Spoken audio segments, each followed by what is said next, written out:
Compress कितना करना है एडल्ट में, तो आपको 2 इंच के आसपास, 2 से 2.5 इंच की कंप्रेस करना पड़ता है। यहाँ पर चेस्ट पर कंप्रेस करना है तो आपको थोड़ा सा स्ट्रेट हाथ रखना है, इस तरह से स्ट्रेट रखकर इस तरह से कंप्रेस करना है ये जगह। और इसके अंदर आपको 2 से 2.5 इंच भी आप कंप्रेस करते हैं, मतलब 6 सेंटीमीटर के आसपास।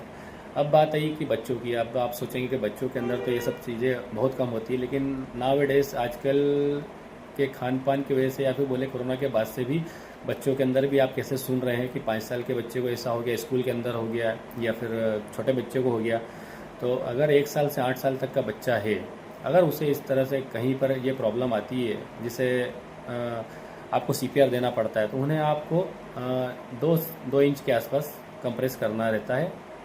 2 से कम आप 1.5 इंच कर सकते हैं। तो उसका जो तरीका रहता है उसमें आपको एक सिंगल हाथ से यहाँ पर ऐसे बीच में ऐसे कंप्रेस करना है, इस तरह से कंप्रेस करना रहता है। अब अगर 1 साल से छोटा बच्चा है, अगर इन्फेंट बोलते हैं, अगर 1 साल से छोटा बच्चा है तो उसके अंदर आप केवल 2 उंगली यूज़ करते हैं और उन 2 उंगलियों से यहाँ पर आपको ऐसे कंप्रेस करना रहता है। उसका आपको केवल 1 इंच का कंप्रेशन देना है। 1 इंच तक ही आप धीरे धीरे इस तरह से कंप्रेस करते हैं। मुंह उसका खुला रखना है ताकि वो ऑक्सीजन को ट्राई कर सके, उसका हार्ट काम कर सके।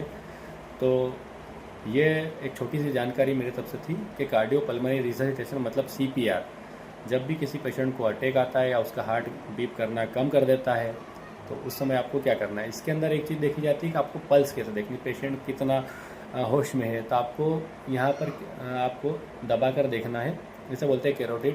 तो यहाँ पर आपको पल्स को चेक करना है कि उसकी पल्स कितनी चल रही है, उसका पल्स आ रही है नहीं आ रही है। उसके बाद आपको सीपीआर ट्राई करना है।